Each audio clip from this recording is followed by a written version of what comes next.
আসসালামু আলাইকুম ওয়া রাহমাতুল্লাহি ওয়া বারাকাতুহু। সম্মানিত দেশবাসী, আমি cancer specialist doctor SM. Sarwar. আপনারা জানেন যে সারা ওয়ার্ল্ডের ডাক্তারদের বক্তব্য ক্যান্সার হলো নো আনসার।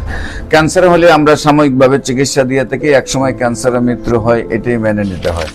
এমনই একজন ক্যান্সার রোগী মৃত্যু যে মানুষ আপনাদের সাথে পরিচয় করে দিচ্ছি, যিনি বাংলাদেশে কিভাবে চিকিৎসা করেছেন, ইন্ডিয়াতে কিভাবে চিকিৎসা করেছেন, ওনার শারীরিক অবস্থা কিভাবে ছিল, এখন উনি কিভাবে সেই ক্যান্সার থেকে লাভ করছেন, আমরা সেই ব্যক্তির সাথে আপনাদেরকে পরিচয়টা তুলে ধরছি। বিশেষ করে ভাইজান, আপনার নাম রঞ্জিত বড়ুয়া, ভবেশ বড়ুয়া, আপনার মায়ের নাম মুকুল বড়ুয়া। মুকুল বড়ুয়া, আপনার গ্রাম দমদমা মিরেশ্বর, পোস্ট অফিস হাটকেন্দি, জেলা হলো চট্টগ্রাম। চট্টগ্রাম। হ্যাঁ, তো বিশেষ করে আপনি যে অসুস্থ হয়েছিলেন, কিভাবে কোথায় কোথায় গিয়েছেন, কিভাবে কি চিকিৎসা করেছেন এবং আমার কাছে কিভাবে আসেন, একটু যদি বিস্তারিত দেশবাসীর উদ্দেশ্যে বলেন। প্রথমে এখানে আমার লিভার ক্যান্সার ধরা পড়ে, তো এই লিভার সিরিজ হয়ে যায়। লিভার সিরিজ আমি দিল্লিতে চিকিৎসা নিই, ওখানে দিল্লি আইএলবিএস হসপিটালে চিকিৎসা নিয়েছে। তারপর ওনারা একটা অপারেশন করছিল।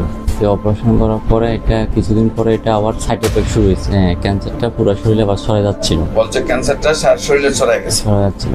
তো তখন তারা সিদ্ধান্ত নিয়েছে থেরাপি দেওয়ার জন্য 21 দিন পর তো লিভার ট্রান্সপ্লান্টটা করার জন্য।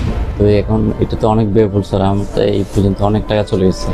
থেরাপি এবং আপনার লিভার ট্রান্সফার চাইছে, সেখানে খরচ কত চাইছে তারা?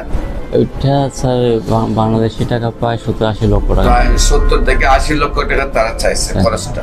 আর এর আগে আপনার কত খরচ হয়েছে? এবারে প্রায় 30 লক্ষ টাকা মতো চলে। প্রায় 30 লক্ষ টাকা খরচ হওয়ার পরে বলছে যে আপনার লিভার ট্রান্সফার করতে প্রায় 70 লাখ টাকা দরকার।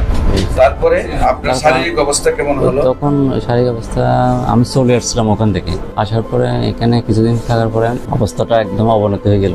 এখানে স্যার ওই পেটে পানি চলে এসেছিল স্যার, পেটে পানি চলে এসেছিল, গাটা ফুলে গেছিল। তারপরে কিছু খাইতে পারিনি, প্রায় 2 মাস আপনার শুধু লেবু রস খেয়েছিলাম স্যার। পরে ইউটিউবের মাধ্যমে আপনার সন্ধান পেলাম স্যার। 2 মাস পর্যন্ত খালি শুধু লেবুর রস খেয়ে বেঁচেছিলেন, স্যার।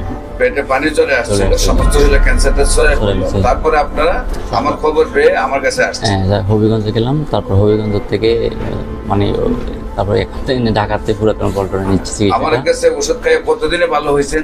এটা 1 মাসে আমি রেজাল্ট পেয়ে গেছি। 1 মাস ওষুধ খাইয়ে আল্লাহর রহমতে ভালো হয়ে গেছে। এখন মোটামুটি হাঁটা চলাফেরা চলে আসছে। এখন মোটামুটি এখন আপনি ওষুধের কোর্সগুলো সম্পূর্ণ পূরণ করবেন।